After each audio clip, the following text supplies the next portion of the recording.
நம்ம கடலூர் மாவட்டத்துல 81 அடிக்கு வெக்காளியம்மன் சிலை இருக்கு அப்படி சொன்னா உங்களால நம்ப முடியுமா? ஆனா அதுதாங்க உண்மை.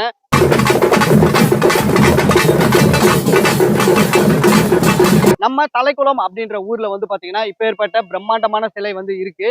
எல்லா கோவில்லையுமே பாத்தீங்கன்னா மூலஸ்தானத்துல ஒரு அம்மன் சிலை தாங்க வச்சிருப்பாங்க. ஆனா இந்த ஊர் கோவில்ல பாத்தீங்கன்னா 3 அம்மன் சிலைகள் வச்சிருக்காங்க. வெக்காளி அம்மன், அங்காளம்மன், பிரித்திங்கா தேவி. இந்த 3 அம்மன்களுமே ஒரே கருவறையில வச்சிருக்காங்க அப்படி சொல்லலாம். இந்த கோவில்ல மேலும் என்ன சிறப்பு அப்படின்னா, நம்ம என்ன வேண்டுதல் வச்சாலுமே ஒரு பேப்பர்ல எழுதி அம்மன் கிட்ட கட்டிட்டோம் அப்படின்னா அது கண்டிப்பா இந்த வேண்டுதல் நிறைவேறும் அப்படின்னு சொல்லப்படுதுங்க. கோவில் கோபுரத்துக்கு முன்பகுதி பாத்தீங்கன்னா எந்த ஒரு கோவில்லுமே இப்படி ஒரு அற்புதம் இருக்கும் அப்படின்னு சொல்ல முடியாது. ஆனா இந்த கோவில்ல பாத்தீங்கன்னா கோவிலுக்கு முன்னாடி 2 தென்னை மரங்கள் நேச்சுரலாவே இருக்கு அப்படின்னு சொல்லலாங்க. மேல்மலையனூர்ல நடக்கிற மாதிரி இந்த ஊர் கோவிலுமே அமாவாசை அமாவாசை மாதந்தோறும் ஊஞ்சல் உற்சவம் பிரம்மாண்டமா நடக்குதுங்க. 81 அடி வெக்காளியம்மன் சிலைக்கு கீழ் மண்டபத்துல பாத்தீங்கன்னா 8 அம்மன்களோட சிலைகள் வடிவமைச்சிருக்காங்க. நீங்களும் வெக்காளி அம்மன் கோவிலுக்கு போகணும்னு நினைச்சீங்கன்னா நம்ம கடலூர் மாவட்டம் தலைக்குளம் அப்படின்ற ஊர்ல போயிட்டு பார்க்கலாங்க.